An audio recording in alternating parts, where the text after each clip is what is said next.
Hello, Feuzion. My name is Alex Fuse, the host of Fusion News, and we have another great show for you. The first show of 2019, to be exact. Pete McCarthy with WFAN and SNY. Pete, busy time of year, baseball season, spring training less than 6 weeks away. Still no Manny Machado, still no Bryce Harper signed anywhere yet. There's a lot of major questions with those two players, of course, and that's going to be my first question for you.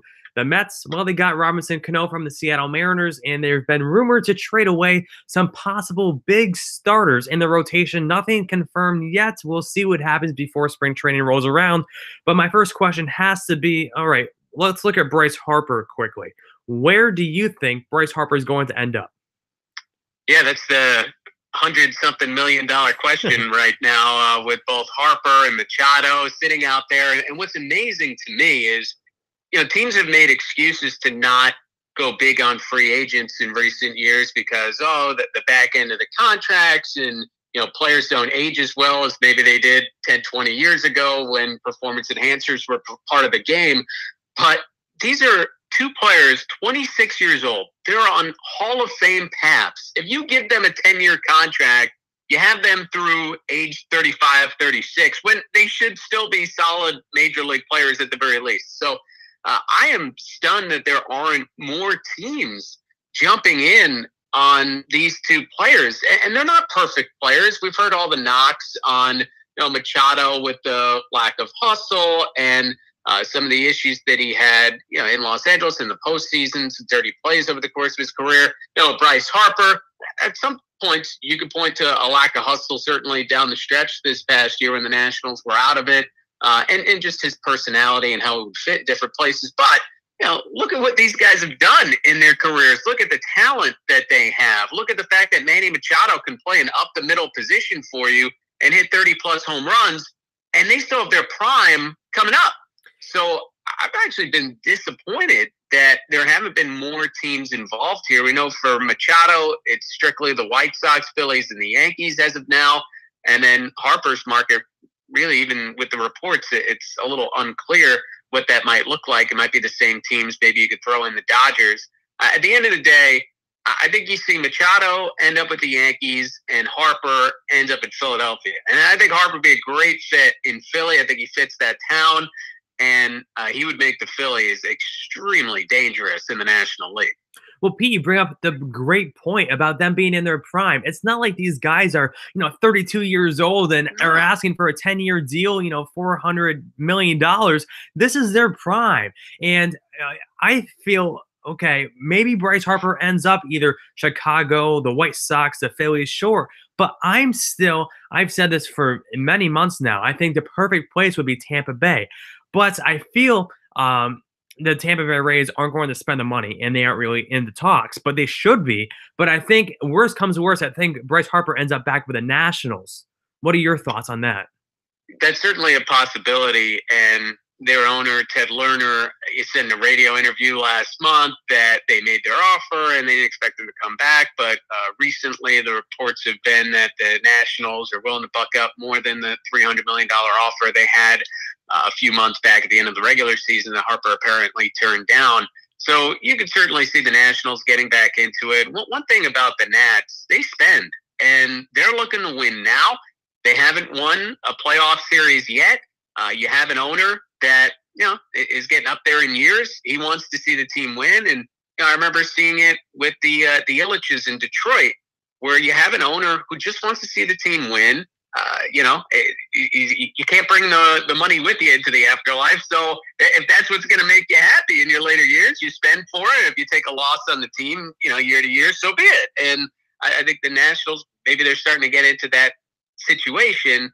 And they also, have deferred a lot of money over the years to some of the big contracts that they've given out. So I don't think it would be surprising at all to see Harper end up back in Washington. But what has surprised me, again, is just the lack of a team saying, hey, we got to have Bryce Harper. We got to have Manny Machado, and leading the charge here. It's stunning to me. You have two potential Hall of Famers with their prime years coming up, and they're still free agents as we're a little more than a month away from pitchers and catchers. Do you think, Pete, that the MLB needs a deadline for multi-year deals. Maybe the trade deadline, or not the trade, the winter meetings. Maybe that can be that time where teams, have some kind of deadline to where, okay, multi-year deals are done here, no more after that. So you have to sign Bryce Harper and the Manny Machados by this date. They don't need anything like that. I think that it would just be about entertainment, because the conversation around baseball has essentially been the same for 2.5 months. Look at the NFL. I actually think the NFL free agency goes too fast because everybody signs within a 24, 48-hour period. You can miss a lot of big moves there, but you have big time action in an area there. NBA, usually about 2 weeks it takes for it all to play out, and then you still have other moves that happen after that. But the big moves occur in a relatively short time that I think the fans can get excited about and digest. And unfortunately for baseball, Patrick Corbin, you can't be breaking that down nationally for weeks at a time. And, that's about as big a move as we've seen so far this offseason. So, everybody's waiting to see where Harper and Machado end up. And then, the interest will be there for the A.J. Pollocks and, the other free agents that are available. But I think you want to see more action in a smaller period of time. And there's a fatigue to hearing about, where could Bryce Harper end up? Where could Manny Machado end up? When it's been the same kind of story, really, since the World Series ended over 2 months ago. Exactly. I can't say any more perfect than that. It's just the same storylines. Okay, where's Bryce Harper going to go? Where's Manny Machado going to go? New York, White Sox, where? And then by the time they sign, you're like, okay, well, I hope I don't have to hear their names. And so, my favorite team has to play them. But we'll switch gears now and talk Robinson Cano. It was a big trade for the New York Mets. I said, the Mets finally got their second baseman 5 years too late. What was your reaction when you heard the news that the Mets got Robinson Cano from the Mariners? Well, it's not just Cano. They got Edwin Diaz, the outstanding closer as well. He's as good as anybody at closing out games in baseball last year. So what it tells me is the Mets are all about right now. They have been stuck in the middle for the last 2 years, and in fact below the middle, losing seasons. And I think that was the danger that they looked at going forward. You don't want to be one of those teams that's playing around in that 75 to 85 win area. You're not going to make the playoffs, and you're not building anything to try to create that next winning team. So I think the Mets had to pick a direction this offseason. It was either you could trade DeGrom, Syndergaard, break it down, and try to rebuild this thing up. Maybe not that far in the future, 2 years down the line. Or, hey, go all in. And they are going all in as far as dealing prospects. They haven't really done it from a payroll point of view yet. But that's what the Cano deal told me, is that the Mets are looking at this as they have a 2 to 3 year window. You figure that's as long as Robinson Cano at 36 years old now is truly going to be an effective player.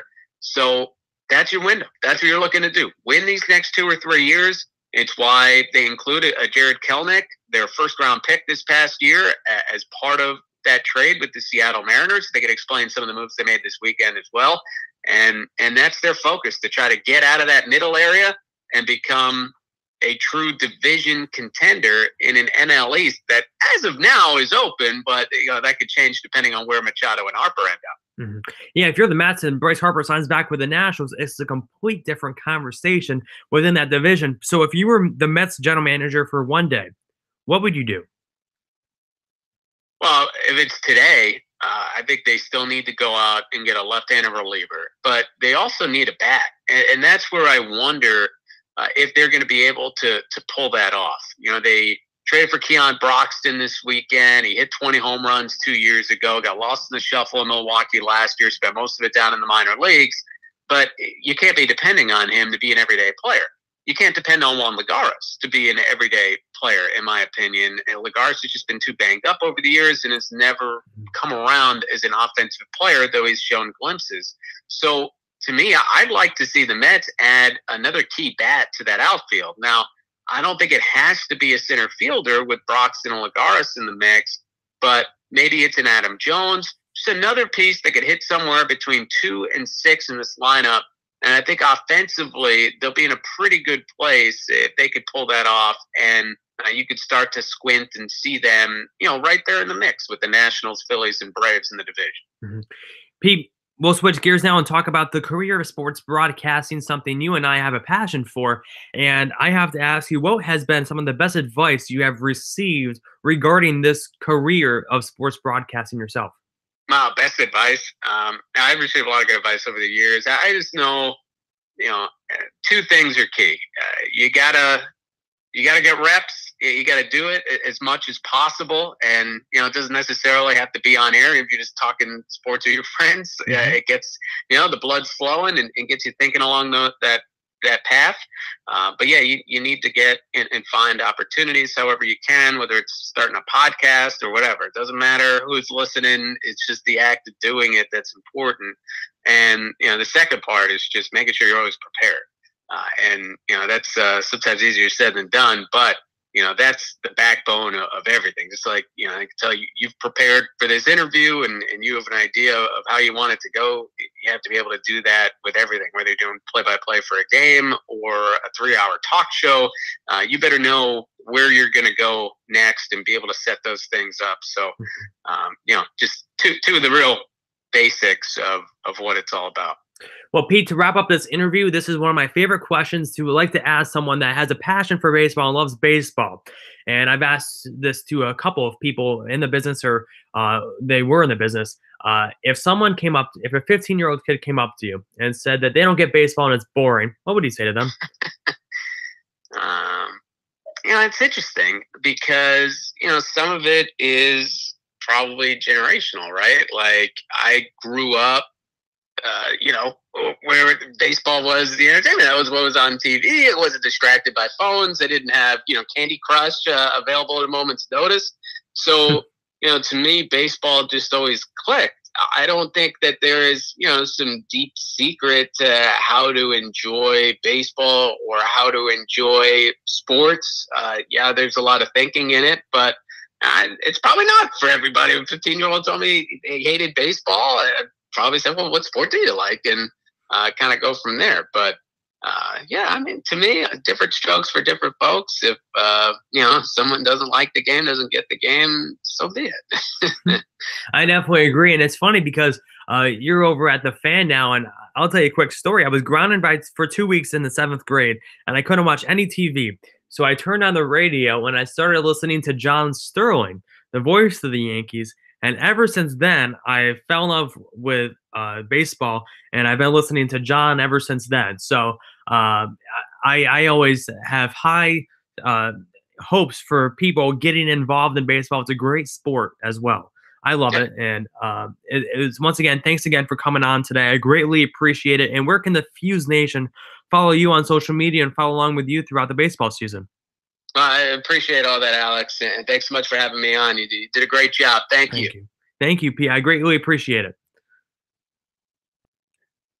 All right, Fuse Nation, you just heard it from Pete McCarthy with WFAN and SNY. Thank you again, Fuse Nation, for listening, and happy 2019. Happy New Year. We have some very big interviews coming up for you on this channel very soon. I'm excited to announce the AlexFuse.com website.